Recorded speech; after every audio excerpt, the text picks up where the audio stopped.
Hi, my name is Neal. I'm with the University of Tennessee in Knoxville, and I'm talking to you about soil tilth quality, health, sustainability, regenerative ag. How did it all start? And has anything changed but the descriptors?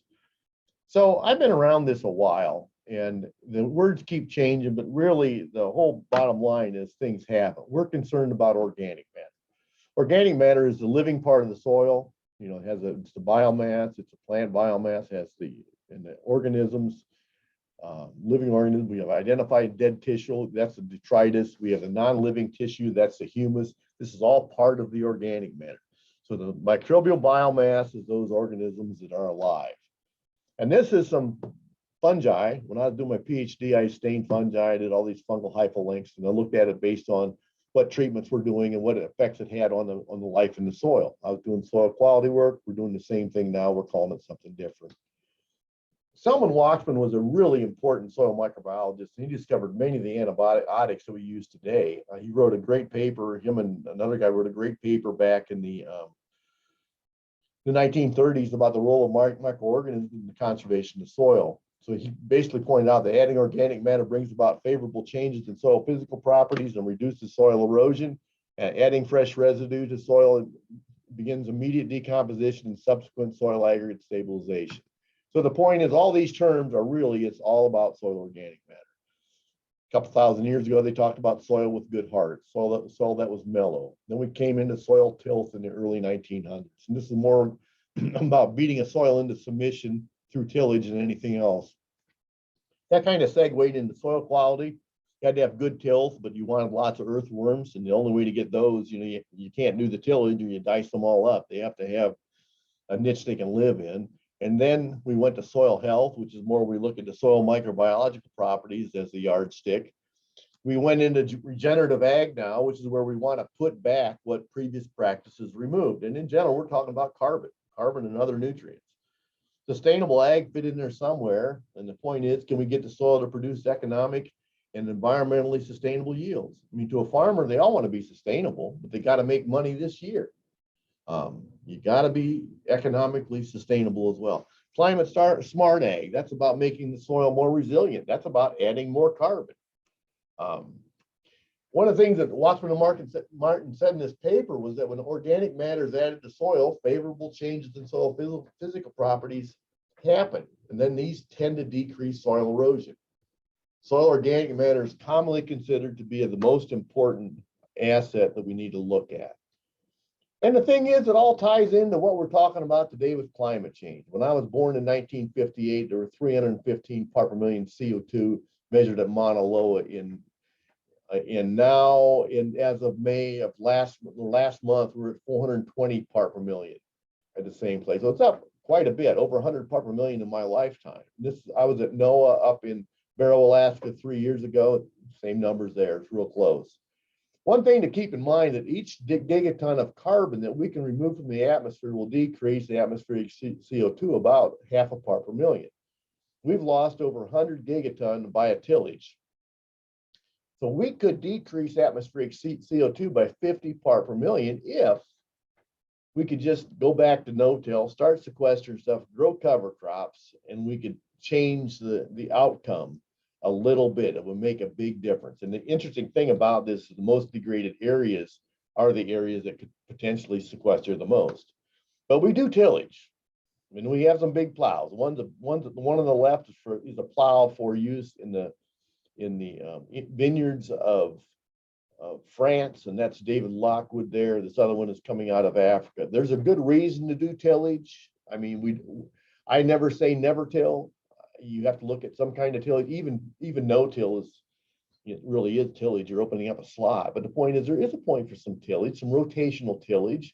I have trouble with slugs because our winters aren't as severe up on my farm in Ohio. And so the slugs have really taken me out. If I go 5, 6, 7 years of straight no-till, I'll get just about a crop failure due to the slugs. So I have to do enough tillage very light tillage at the surface, just to tear up their homes. Make it so they move over to somebody else's place, but make it so they don't like it. Change the niche. Intensive tillage, though, leads to erosion. I was coming back from Colorado this spring, seeing my son out there, and right at the time of those big wildfires, driving that same day. I went through that town that burned down.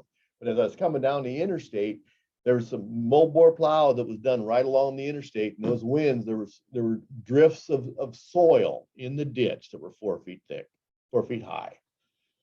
On the left here, we have a guy plowing. That's where we broke out some. I was working with USDA. We broke out some CRP land in 1992 or 3, and we wanted to see how to break this out, bring it back into production. So we bought out the contract on this, and what we found is that one pass with the moldboard plow got rid of all of the carbon that had been sequestered in the previous 8 years. So it's a big deal. This is just a picture from a mile and no-till field day back in the 90s. And I think this is a Daniel Yoder stop, where on the left we have no-till cotton, and on the right we have cotton that's been under conventional tillage, and we can see the difference in the water and the runoff. It's a big deal. This is South America, 2002. I was down there on some pineapple work, and this is how they plant pineapple. There is no topsoil. They've been doing this since the late 1800s. They're doing it, it's at great cost. Their cost per acre to get an acre of pineapple in is over $7,000. There is no tilth. There is nothing good about these soils. It's just basically a manufactured soil. So let's go back to how this works. It all starts with the sun up here. And the sun, from that we get energy, and then we take in CO2 from the atmosphere, and then we make plants and roots. And the roots are what's really important, because the roots stay under the soil, they break down, and they're the ones that make things really good. We harvest, hopefully we leave most of that residue on the soil. If you're doing silage, that's even harder on soil, but when we do a harvest, it's a loss of carbon. Then we do tillage. Every time we do tillage, we lose CO2. And then the microbes are going to eat. That's the fuel in their tank, is the carbon. So they're always going to release CO2. One thing about it, in the winter, though, it gets cold enough that there isn't much going on. It slows down. I tell people, from a soil standpoint, the best place to be if you're a soil is probably up in northern Minnesota, where they take you out of the deep freeze, they let you plant a crop in you, and they throw you back in the deep freeze as soon as they harvest, and you don't have any more degradation. You can pretty much stay pretty good. But then you go farther south, and then we have a lot of degradation that goes on. So some of the work that I've been doing is looking at using micrometeorology to determine CO2 flux and carbon flux in soils. And so what this does is that if you take a picture of soil, it's hard to know when you're sequestering carbon, because it takes a while. So there's a lot of noise in the data if you're measuring it from the soil for the destructive sample. So what we're trying to do is use the atmosphere above the soil and look what's coming out of the soil, and also what the plant's taking in, to measure in and above the canopy.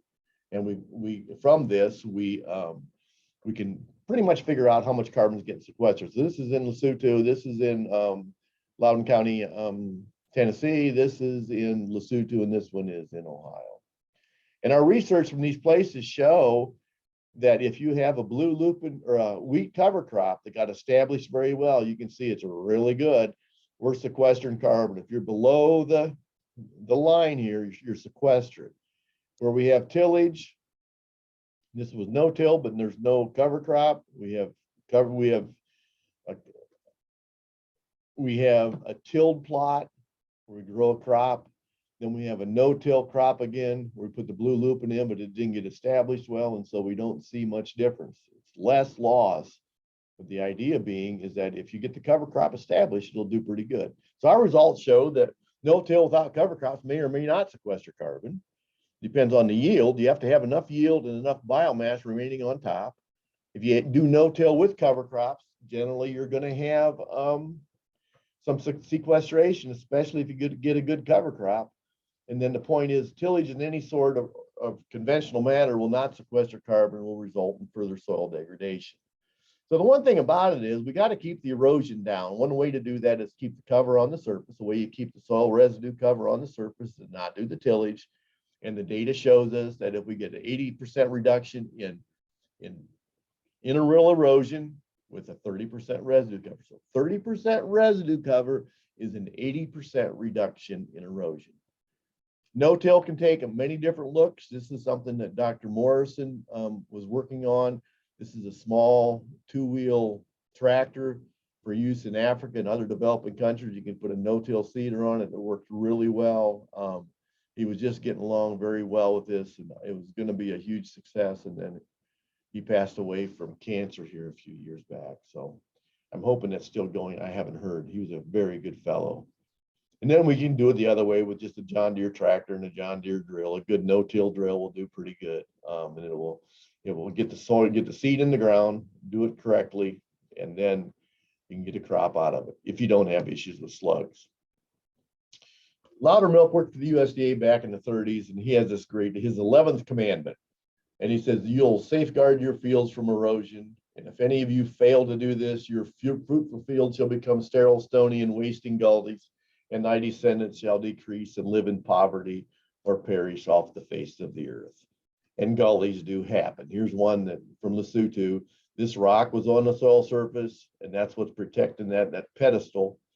And this gully is, I've seen gullies you can put a bus in that are just deep, and they happen quickly. And with that, I'm going to let it go. We're going to stop the share and call it good. Thank you for listening, and we'll catch you all later.